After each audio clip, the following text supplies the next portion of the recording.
Saya Helgi Saputra selaku host dan ini narasumber kita pada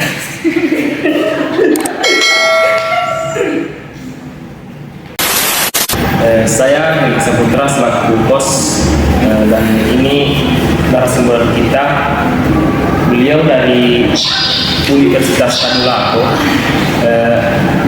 Fakultas Keguruan dan Ilmu Pendidikan, Program Studi Bimbingan dan Konseling. Mungkin selanjutnya lebih jelasnya mungkin bisa perkenalkan nama sendiri. Oke, untuk nama sendiri sebelumnya teman semua, saya Imam Buzali. Saya mahasiswa aktif angkatan 2021. Ini saya juga selaku angkatan dari 2021 juga mahasiswa aktif dari mahasiswa aktif program studi bimbingan. A few moments later. Saya kabarnya sekarang Kabar alhamdulillah baik. kesibukan.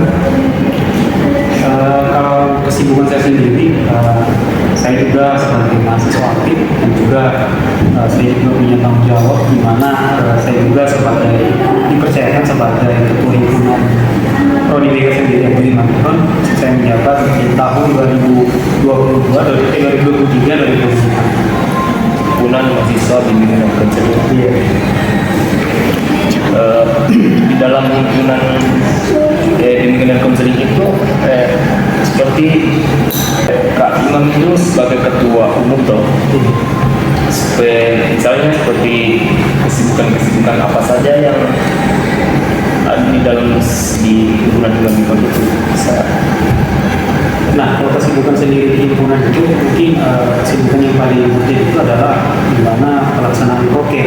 Nah, karena di himpunan sendiri itu mungkin yang namanya pelaksanaan proker, di mana di setiap divisi kita sebagai ketua umum itu juga memantau jalannya proker tiap divisi. Kalau itu masalah kesibukan dari himpunan sendiri.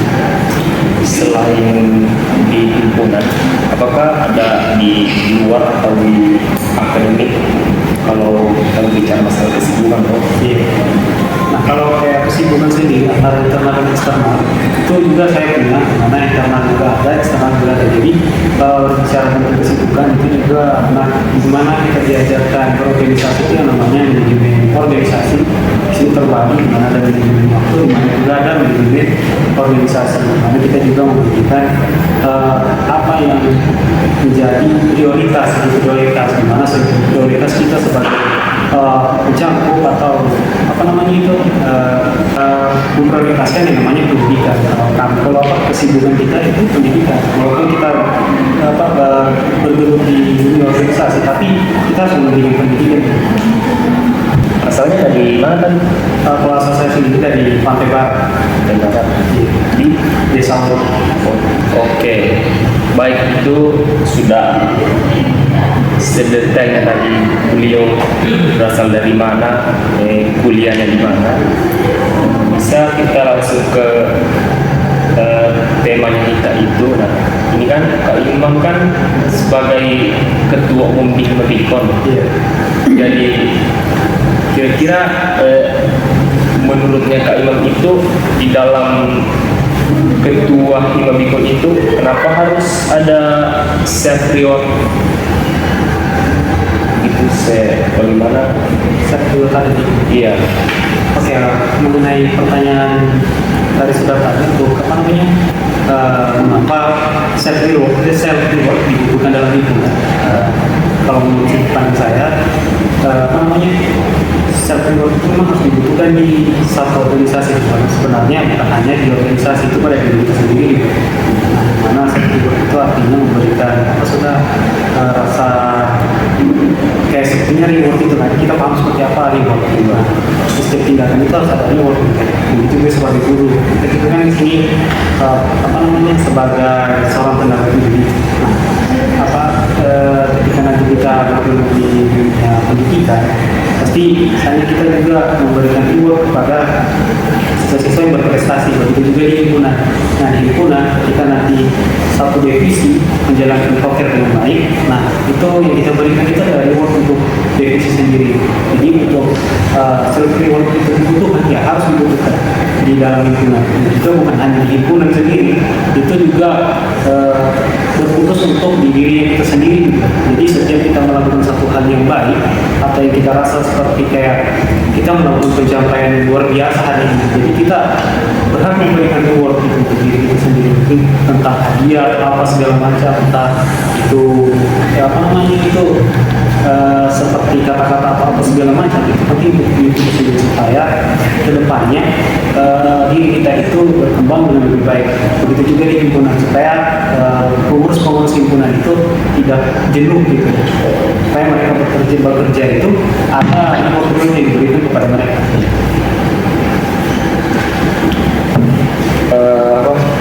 Stop it. Get some help.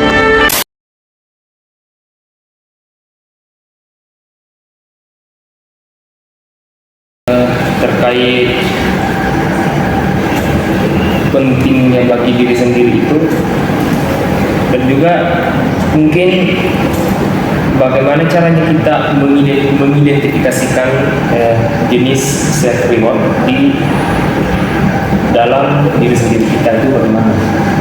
Nah, kalau mengidentifikasi reward, self reward di diri kita sendiri itu seperti yang saya bilang tadi, itu contoh kecilnya di mana ketika kita melakukan satu hal yang kita anggap yang pencapaian yang luar biasa pada diri kita, mungkin sebaiknya kita melakukan sifat penghargaan pada diri kita sendiri. Juga kan namanya self reward itu apa, memberi penghargaan gitu, juga memberikan solusi untuk solusi. Jadi identifikasinya saya rasa setiap orang itu punya identifikasi sendiri masalah untuk self reward. Mungkin setiap orang itu punya sudut pandang berbeda untuk apa identifikasi masalah self reward ini. Nah, setiap orang punya pemikiran yang berbeda. Jadi mungkin sudut pandang atau identifikasi mereka tentang self reward itu berbeda-beda. Jadi kalau menurut saya itu tentang mengidentifikasinya itu seperti tadi saya katakan, ketika kita melakukan satu hal yang pencapaian yang luar biasa, itu mungkin kita memberikan reward yang lebih untuk diri kita sendiri.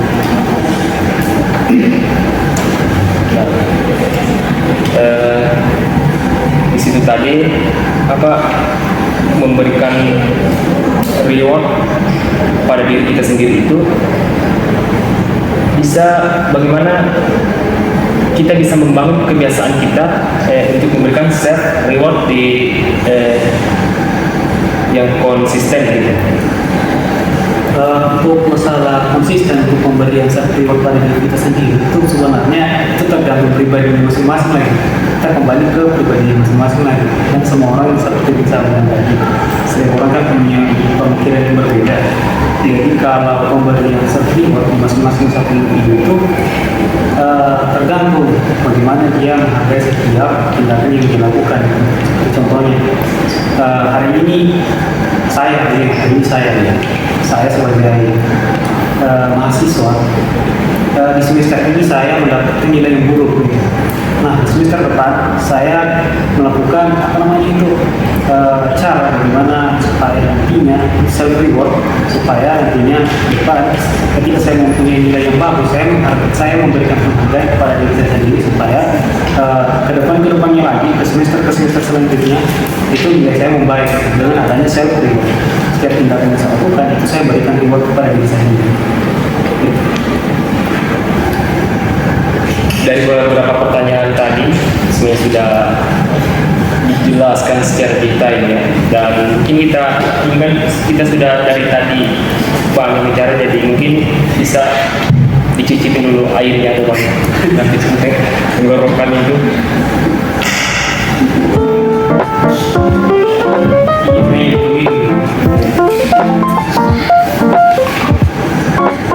Ya,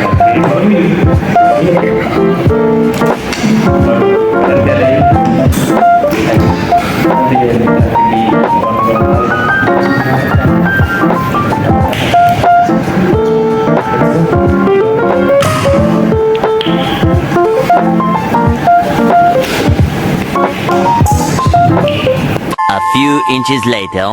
Baik, mungkin ini pertanyaan terakhir di tema kita pada siang hari ini, yaitu self reward. Dan bagaimana kita bisa menghindari jebakan self reward yang menjadi kurang sehat. Seperti kurang sehat.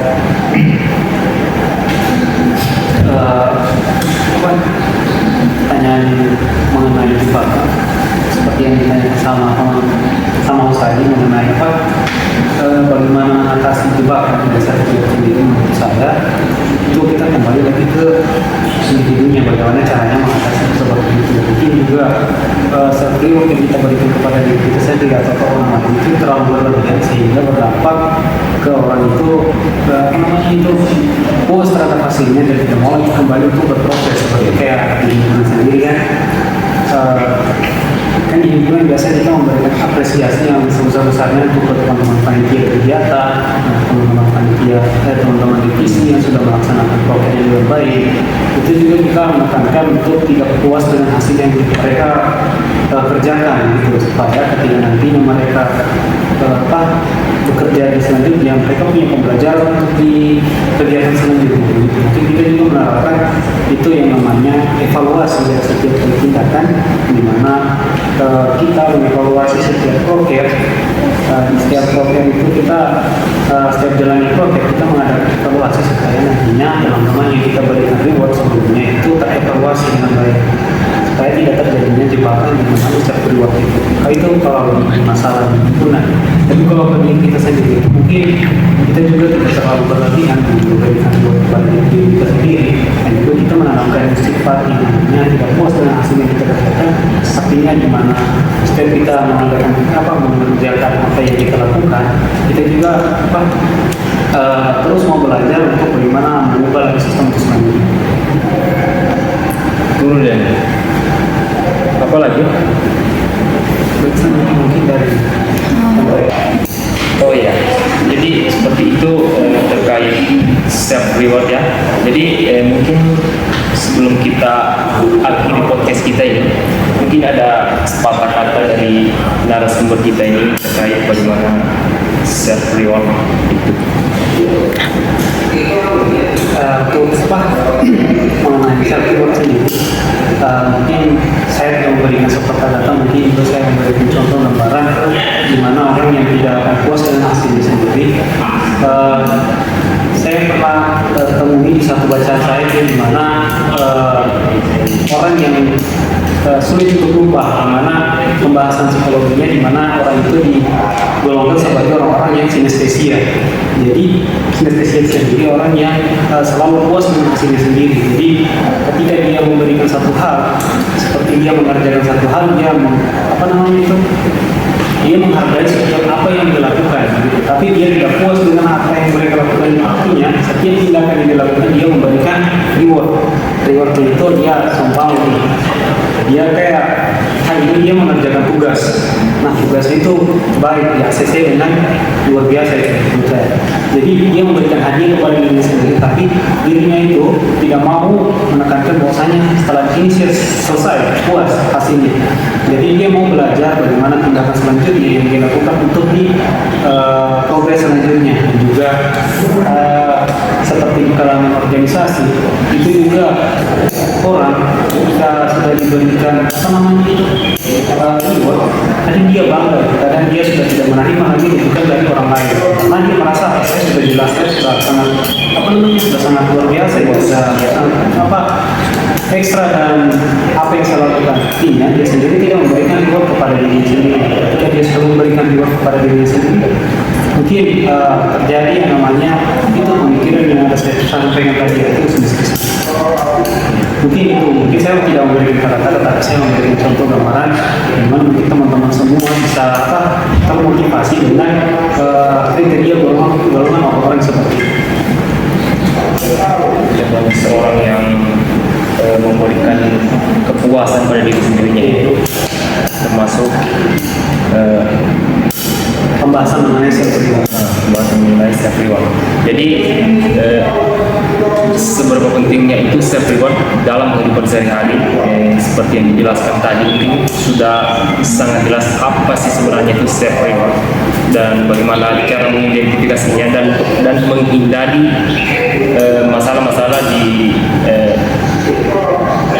yang kurang baik. Jadi mungkin itu saja dari kami.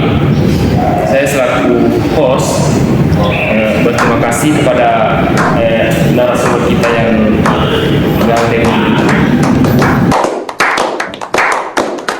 Baik, dan juga saya berterima kasih kepada narasumber kita kami yang ganteng ini sudah sempat hadir menjelaskan dan memberikan pemahaman kita tentang apa sebenarnya itu self reward. Mungkin kita bisa dapat lebih terbantu lagi bagaimana sebenarnya kita menghadapi itu apa self reward, apalagi seorang mahasiswa itu terlalu banyak kegiatan-kegiatan di dalam kampus itu maupun di luar kampus. Nah, itu sangat penting dan harus kita dan A few moments later.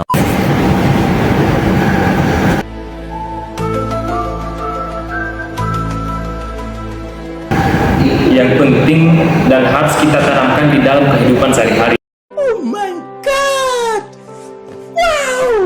Dan baik, mungkin itu saja dari saya selaku host.